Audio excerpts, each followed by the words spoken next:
Now, most visitors to Kyoto come to Arashiyama. They only know about the bamboo forest. But have you ever wondered what lies south of Arashiyama? Kyoto is a vast city with incredible adventures to be had and places to explore where very few people get to see. Stay tuned for a great adventure through the southern regions of Kyoto. Join me on an epic adventure south of Kyoto and we'll see what we find and what adventures we get ourselves into. Nice to meet you. Hello. Nice to meet you too. Hello. Hello. Hello. Friendly locals everywhere. Some of the craziest adventures, the biggest, most eccentric things that happen are in these kind of areas, and they're running after me here just to say goodbye. Bye, bye, bye, bye. There were two options on the menu. It's all Japanese. I didn't really know what I was ordering. I pointed to it, and guess what I've got?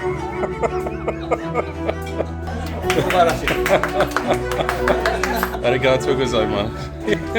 Oh, wow. Incredible scenes here in South Kyoto.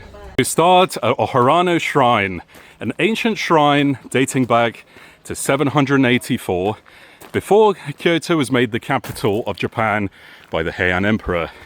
And immediately we can see a view like this of a beautiful lily-strewn garden and a quaint vermilion bridge, curved and elegant, running along the path towards the shrine.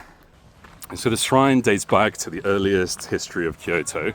It's linked to the Fujiwara family, a noble family who married into the emperor's line, and they were very influential here. We can already see some traditional costumes being worn. Hello. Potentially a wedding. So established that I'm not a famous YouTuber. I'm a YouTuber, and so very lovely photo shoot going on here that I don't want to intrude on. So this ancient shrine in Kyoto is linked with the Kasuga Shrine in Nara, which is a popular spot for visitors, but this is in Kyoto. And all around, the Shinto practice reveres a syncretic deity of 5 deities, which are the Kasuga Daimyojin, and they are reflected by deer. The shrine is beautiful, resplendent in vermilion on a fine spring morning. Since its founding in the 700s, the Kasuga Taisha became very influential in praying for the prosperity of the people of Japan. In fact, it was visited by the Fujiwara family, and the daughter of one of the Fujiwara nobles was accompanied on a journey here by none less than Lady Murasaki, who wrote the novel The Tale of Genji.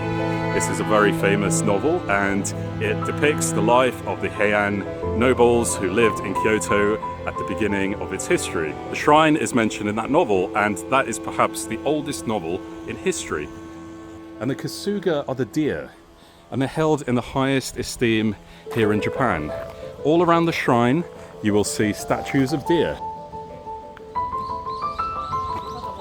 thought to bring prosperity and good fortune. Is a place for contemplation, solitude and reflection. It's a beautiful discovery in the southwest of Kyoto. Now we head to one of the most beautiful Buddhist temples you may never have heard of, Shobo-ji. It's culturally significant and very, very interesting. Beautiful garden, beautiful things to see. Stay tuned. As we pass an idyllic rural setting, we're about to cross the picturesque Vermilion Bridge onwards and head to one of the most beautiful Buddhist temples you may never have heard of. It's found in a picturesque rural setting. And so the path ahead is really quite idyllic. To our left are the rice fields on the outskirts of southwest Kyoto. To our right, a road into the mountains. And ahead, Shobo-ji, a temple in an area that was a hunting ground for Kyoto's nobility in historical times. Beautiful place. We're heading to see one of the loveliest gardens in the whole of Kyoto, and yet no visitors, no crowds, silence, beauty, and one of the most culturally rich experiences you can hope for without any hassle or stress. Believe me, it's one of Kyoto's loveliest hidden spots. So we come to Shobo-ji, and we see the Great Hall flanked by fearsome stone protector guardians, the Neo marking the entrance into a sacred space. We climb further into the temple in search of one of the most beautiful gardens in Kyoto, and very little known.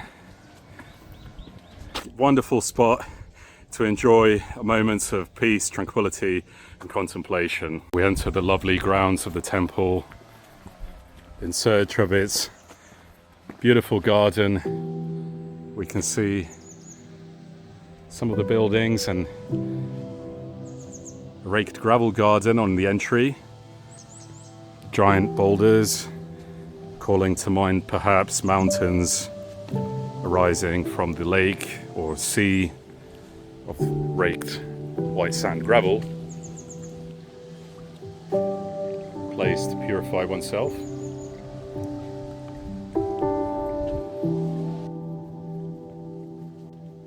And so you see the beautiful grounds of the temple from the vantage point of the exterior garden,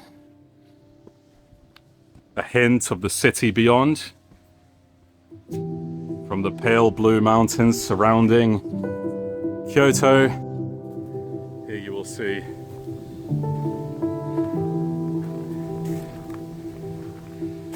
deities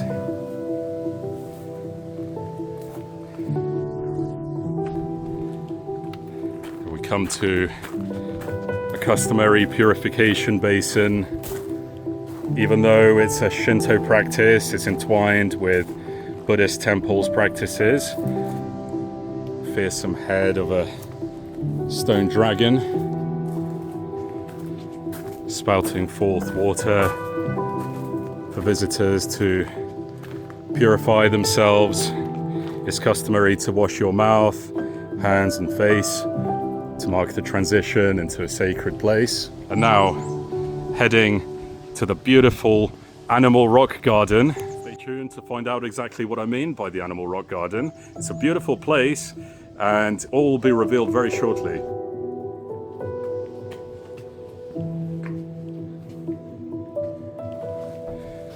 And so we head to the Animal Garden. Very shortly, all will be revealed.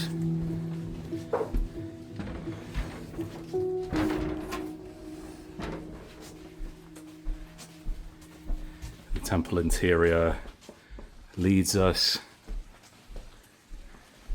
to this beautiful place. And there it is. The rock garden. So why is it called the Animal Garden? Well, if you look behind me, you will see the stones actually call to mind various animals, and there are said to be 16 different stones for different animals. Now, we might stop for a moment here to reflect, because in the Western world, sometimes we see direct symbolism. We might look at a garden like this and think that the stone represents something, or the meaning of the stone is something. But in the Eastern traditions, things are very much more a matter of interpretation, and they call to mind various impressions and feelings and sensations. So it's not that these stones represent animals, they simply evoke impressions, and those impressions are personal and subjective. So, we go around to look at the different stones. We might focus on certain parts and call to mind, for example, turtles, cranes, or other animals, without needing to refer to a pictorial guide. They can be a number of things to us that are meaningful to our own perception of their significance. And we can continue through the grounds of Shobo-ji to get to the Fudo-do Hall, place that will reveal other treasures to be found in this lovely place. You'll find various Buddhist statues around the temple, which we're not going to film out of respect. We can also look at stunning grounds. And incredibly, you may well be the only person here. So we come to a further place where the temple's treasures are kept. And these Fusuma sliding screens by the artist Nishi Sayoko. And they depict the landscapes of Oharano and the surrounding Nishiyama mountains. And this is where the court nobles in Heian times, like Fujiwara, Michinaga, came here to hunt in this area. Nishi Sayoko painted these screens while fighting a terminal illness. She passed away in the year 2000. And these 17 finished pieces of sliding screens became her final work of an area she loved, that she was from, and she represented through the art that she created. We see a lovely view of the temple's grounds.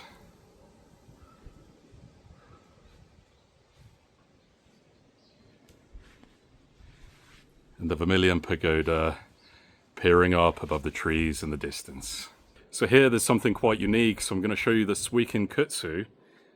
And it's essentially this. You essentially pour water from this ladle into the rocks.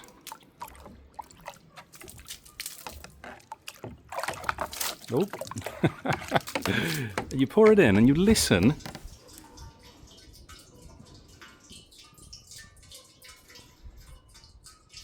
And that is the sound similar to a musical instrument. So the Suiken Kutsu is an interesting contraption, a little bit gimmicky perhaps, but it's something to do here at the temple that's quite enjoyable. Pouring the water down and listening to the metallic sound of the makeshift instrument. And so behind me we see a lovely view of the temple grounds. So Shobo-ji has been a real revelation. These paths wind their way through picturesque scenery, the outskirts of Kyoto, the southwestern parts, beautiful fertile places.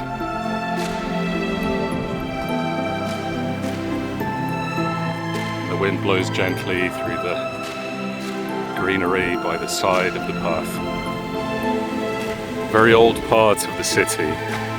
It offers vantage points like this one,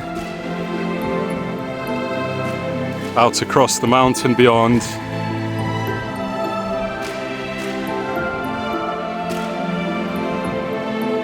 past machiya houses with their wooden fronts, built in the traditional style.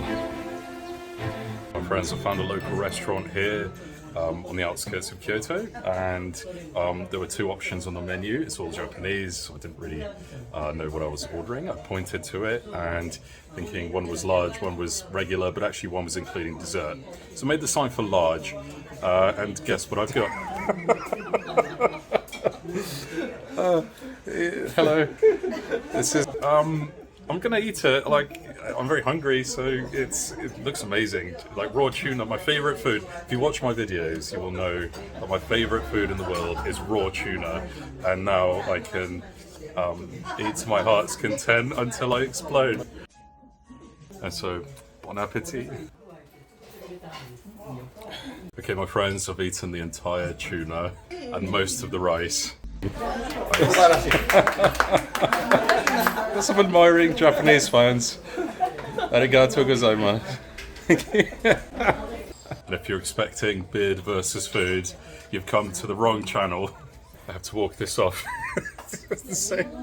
I'll have to walk this off very soon. And I've still got dessert to come.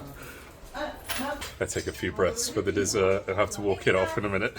Alright, time to try and tackle the dessert.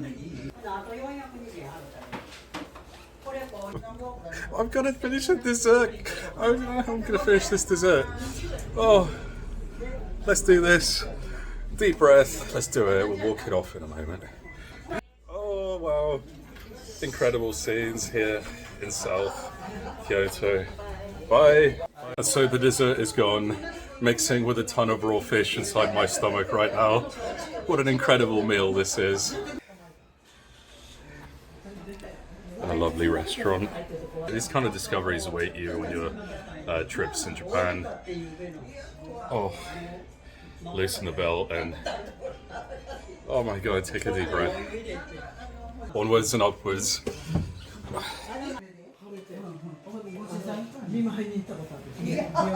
Wait till I get the bill for this. That was about 2,000 yen, the equivalent of about $10 that I got charged there. But you can't really leave a tip in Japan. Now, because it's seen as rude to leave a tip. Because the quality of the food is such that that is the amount that you should pay for it as advertised. And so if you do try and leave a tip, very often you will be refused and the money will be returned to you. Now, I mean, a ton of raw tuna, probably worth, plentiful a bounty of tuna from the sea worth a good $1 or few, let's say. So, wow, what an incredible meal that was.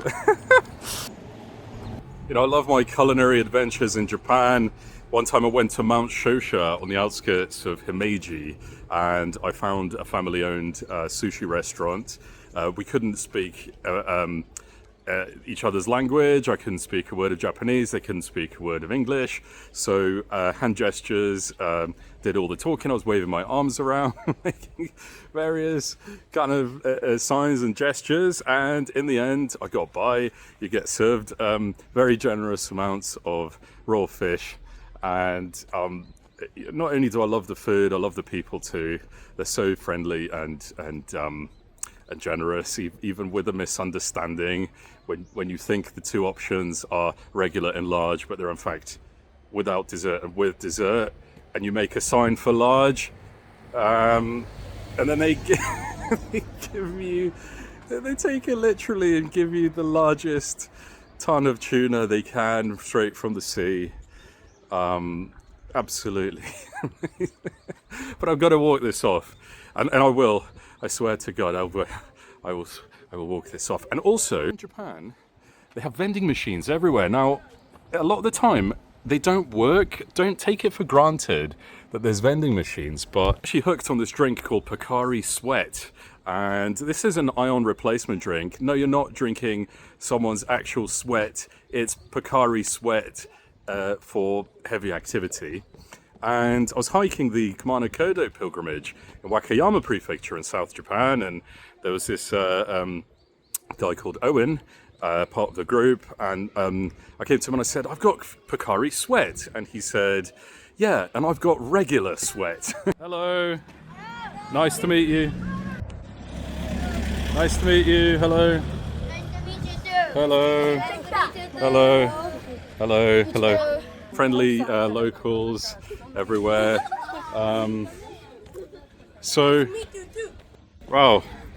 I don't know what they're doing with life-size replicas of myself here, but on a Monday morning, struggling to get up. Okay, thank you. Bye, bye, bye, bye. Oh my God. Wow. That is straight out of something where you eat a pizza before you go to sleep and have some terrifying nightmares. Bye, bye, bye. Where were we?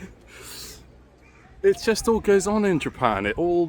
It's just everything happens at once. Even in the rural areas, you're far away from the hustle and bustle, but some of the craziest adventures, the biggest, most eccentric things that happen are in these kind of areas, and they're running after me here just to say goodbye. Bye, bye, bye, bye. Thank you, bye. All right, okay.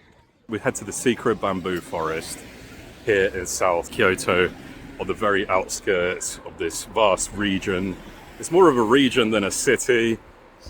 So many things to see, cultural, historic, and fun times to be had as well. So we head on Okay, so I have no idea what's going on, but we have some beautiful views along the route. And I think they might be waiting for me ahead to say hello, thank you, and shout things in English.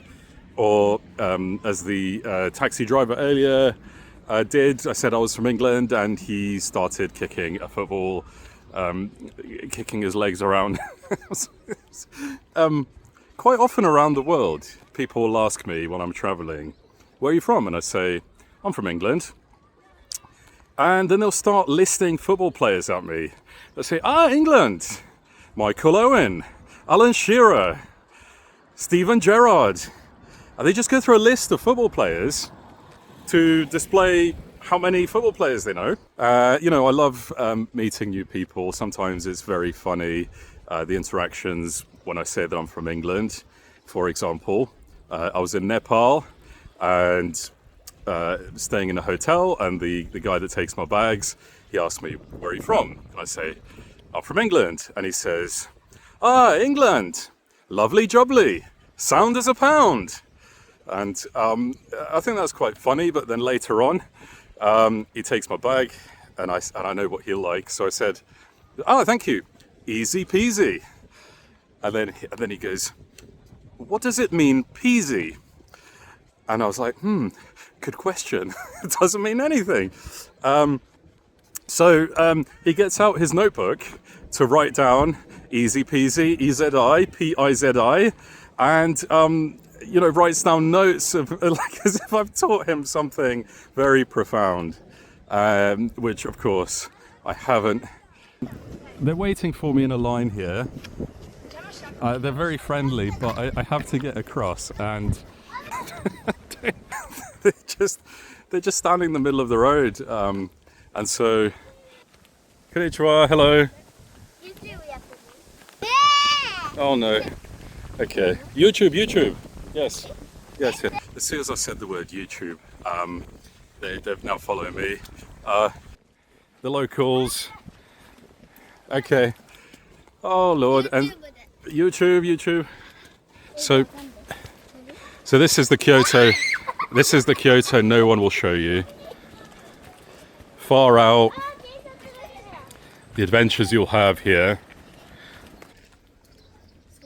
Okay, no, that's fine.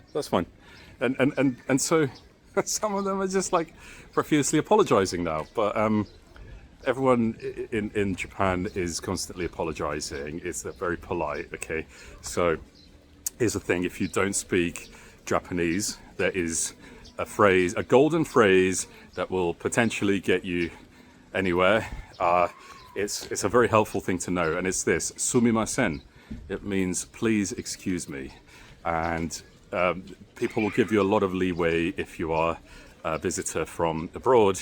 They don't necessarily expect that you will grasp all the subtleties of the etiquette and the culture, but if you are respectful and polite, it goes a long way. And saying sumimasen is something everyone here does as a matter of course in a kind of structured, orderly society. It's called wa.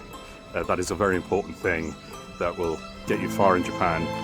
So we enter a lovely, hidden, you might say secret park in the southern regions of Kyoto, a city that draws so many visitors, with so many beautiful sights to see, and discoveries like this to be made on its furthest outskirts.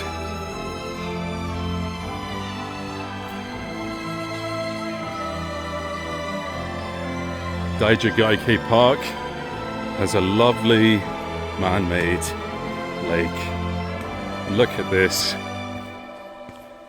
A view that is quite lovely. That is what we call shike, borrowed scenery of the city beyond, framed against the landscape garden and forming a unique perspective. And the view is quite lovely. Kyoto's hidden park, Daijagaike.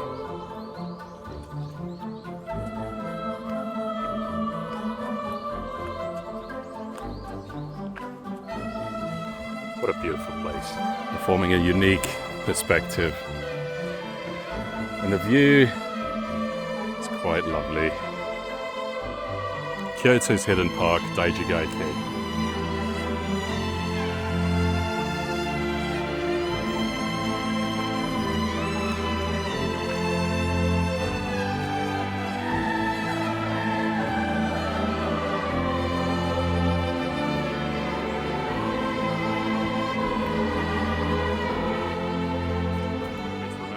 Is in my native language of Bosnian.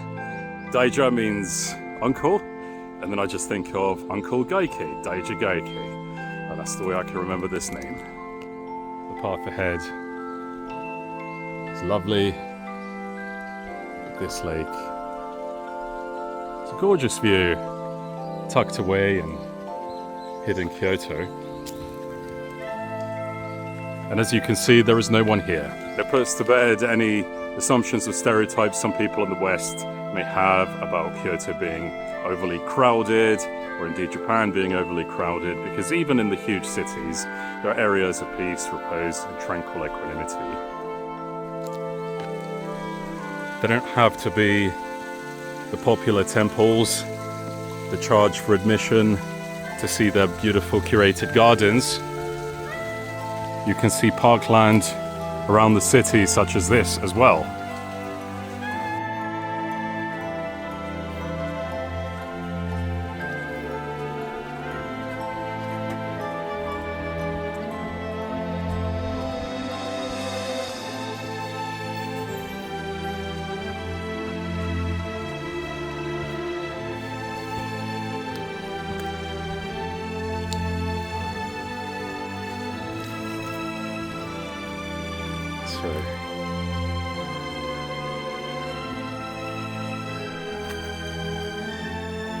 We come to a tranquil spot here in Kyoto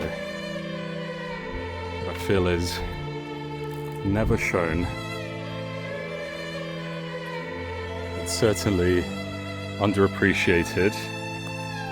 Such a pleasure to discover this beautiful park here in the outskirts of Kyoto, Daijigaki.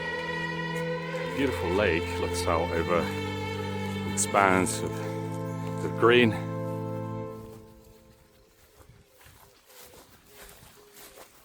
And who knew this place existed? Goes to show that if you do what everyone else does, you'll have experiences that perhaps might be a little bit more like what everyone else has. But if you get beyond the beaten track and not necessarily even research, but just explore places properly, you'll find some incredible discoveries that might be all your own, and your experiences could well be very unique.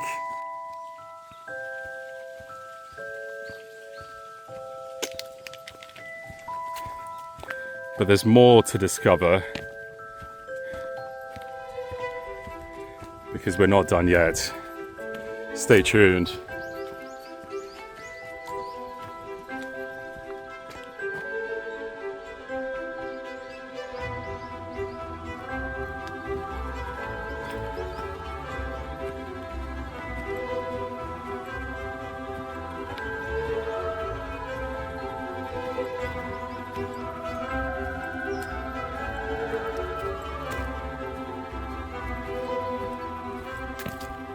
Okay friends, the ton of raw tuna that I've eaten at the restaurant has caught up with me.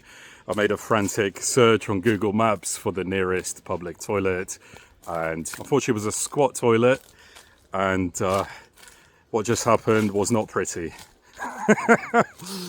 And it reminds me of my travels around the world. I was traveling in Africa in a country called Burundi when I became locked in a toilet that had several layers of excrement deposited over potentially years. I'd managed to become locked in it. The people I was traveling with at the time thought it was hilarious. And I've used many a squat toilet from Kyrgyzstan to Bolivia, but that was an interesting experience. not all toilets in Japan are heated with 50 different buttons and a variety of ways to spray water around your bum. Some of them, I'm afraid, you're going to have to grit your teeth and do what needs to be done. But please excuse my toilet humor. It's not big, it's not clever. If you do get a ton of raw tuna served to you in a nice restaurant, you don't have to eat it. We head onwards to Takenomichi, the secret bamboo forest. This area reminds me slightly of a walk I made in another one of my videos set in London.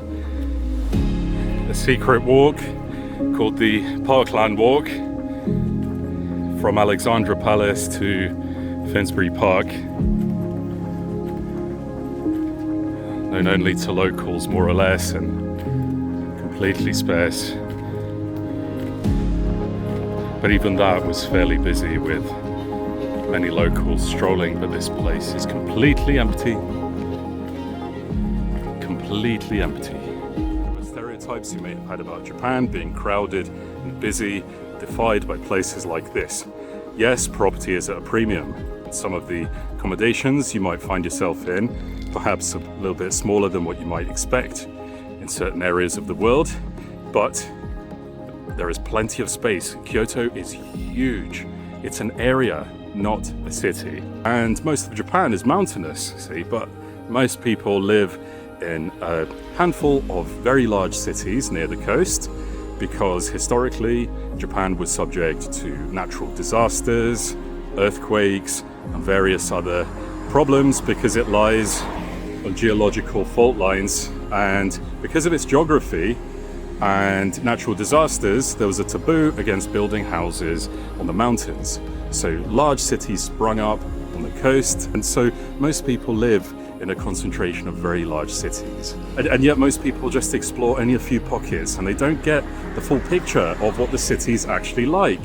Why does no one show you what it's actually like in the vast region of Kyoto? And this is why I'm making these videos, to share with you what it's like and see the beautiful things and some of the exciting experiences you might have. You can have fun in Tokyo, you can have fun in Kyoto and Japan. It's a great place to visit. I totally recommend going off the beaten track to places like this and just see what happens. You're not going to be, never going to be bored. There's so much going on. So we followed the road through a very large forested park area.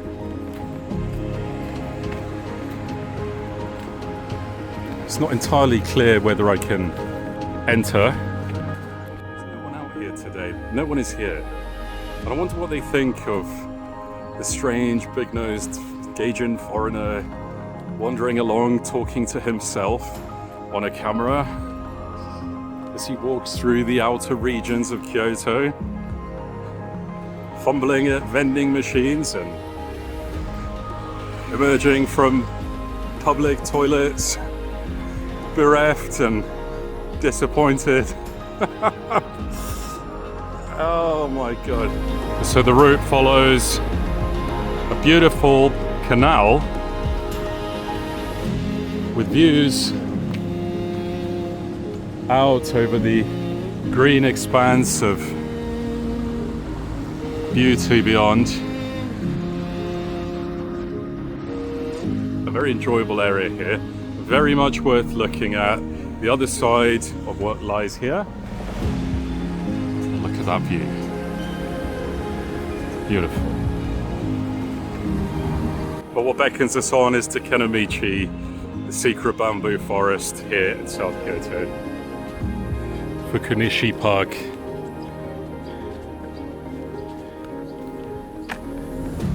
Did you know that there's a secret bamboo forest in Kyoto? It's not Arashiyama, and it's completely quiet, serene, and beautiful. This is Takenomichi, the bamboo forest in the northwest of Muko City. It's a large and beautiful expanse of bamboo, and a fantastic alternative to the crowds at Arashiyama and its famous bamboo forest. The path leads us through a beautiful trail surrounded by bamboos rising majestically up into the sky. It's as fantastic as anything Arashiyama offers, and I thoroughly recommend this walk. Now, as you can see, there is no one here. This truly is a gem of hidden Kyoto. This bamboo forest is very much worth a visit. So what a wonderful view this is of a quiet side of the beautiful city of Kyoto. You don't want to miss this walk, it's thoroughly recommended. And after you know about Takenomichi, you may not want to go to Arashiyama at all, with its sea of kimonos and crowded tourist spots. This area was known as producing some of the finest quality bamboo in the whole of Japan. And a stroll here settles the mind. It's healthy and lovely. Now, one thing about exploring rural Kyoto and rural Japan as a whole is this. You can't simply find places to eat very easily. You can't simply expect commerce and businesses to be operating at your beck and call. This is, after all, a very natural place. And people who come to Japan as visitors tend to stay in a small number of very busy cities where there is a concentration of places to eat and places to, for example, take money out of ATMs and things like this. But you see, in rural Kyoto, even Google Maps makes numerous errors about places that might tell you, for example, that they're a bakery, and since you have visited it because it's nearby, it may well be closed, or it may not even exist. What I'm trying to say is that very often Japan is misunderstood as being a country of easy availability, and very often the converse is true. In Kyoto here, even in Arashiyama, a lot of the restaurants close in the evening, and so the area north at Arashiyama is famous because it caters to tourists. But even Arashiyama has a limited number of options. Many of those tend to be potentially overpriced for the numerous tourists that come to visit particular spots. South of Arashiyama, things are a lot more sparse.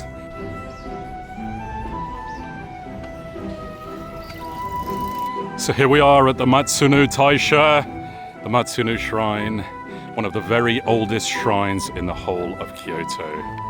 Founded in the year 710 AD by the Hatta clan of immigrants from Korea who are sake brewers, the Matsuno Shrine is one of the oldest in the whole of the city. It's a beautiful place where locals come to pay respect.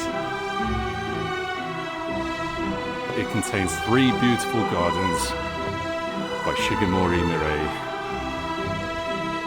and other delights such as a waterfall. This quiet shrine is a gem of hidden Kyoto. This shrine enshrines a variety of deities. Some of them include water and mountain kami, which are the spirits reflected in the natural world, to which Japanese pay respect as a matter of cultural practice. One of the loveliest spots south of Arashiyama.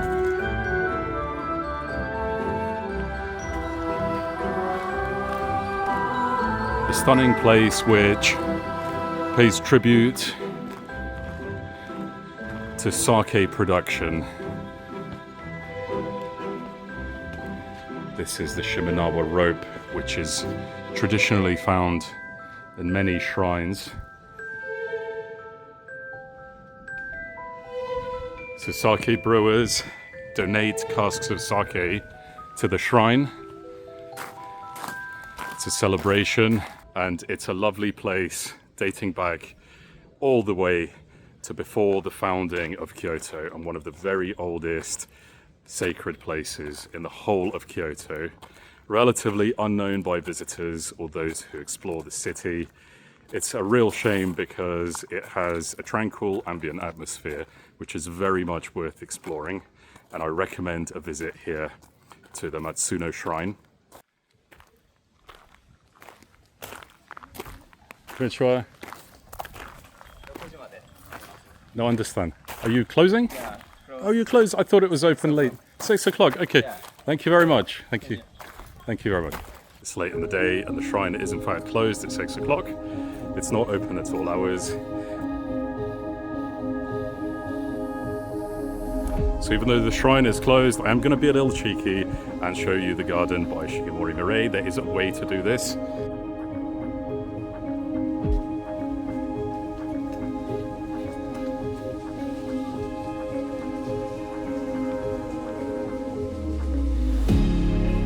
There is the garden. Proof, when there's a will, there's a way, to see the garden by Shigemori Mirai. Rhyme beard. Here is the cherubic Tanuki in his role as mischievous protector. You find Tanuki all through Kyoto, in various places, half raccoon, half dog, based on a real creature in Japan, thought to bring good fortune and prosperity.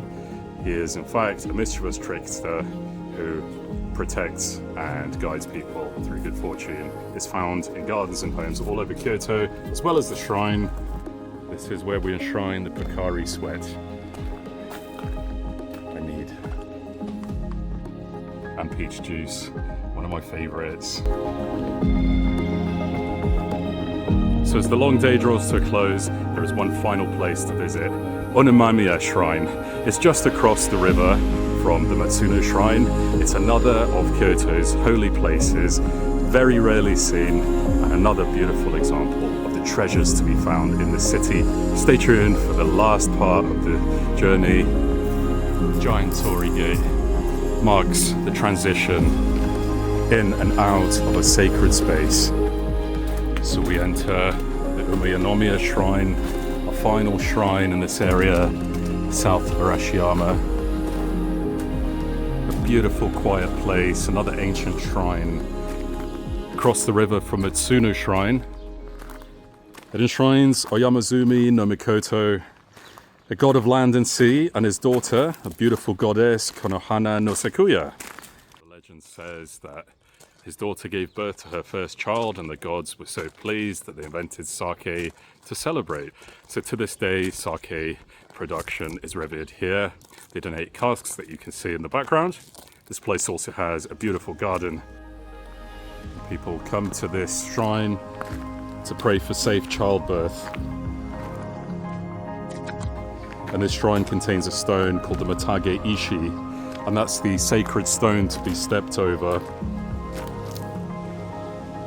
And so there's white sand called the Ubusana, and it's thought of as the childbirth sand.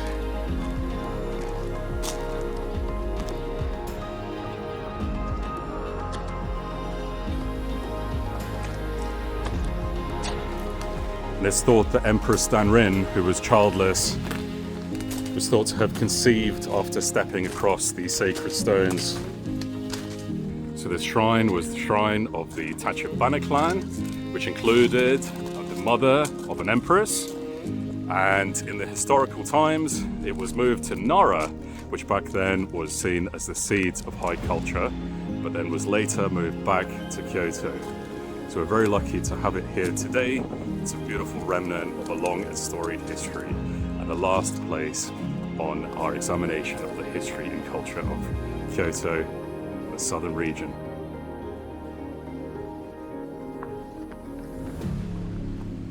And we say goodbye to Umeyanomiya Shrine.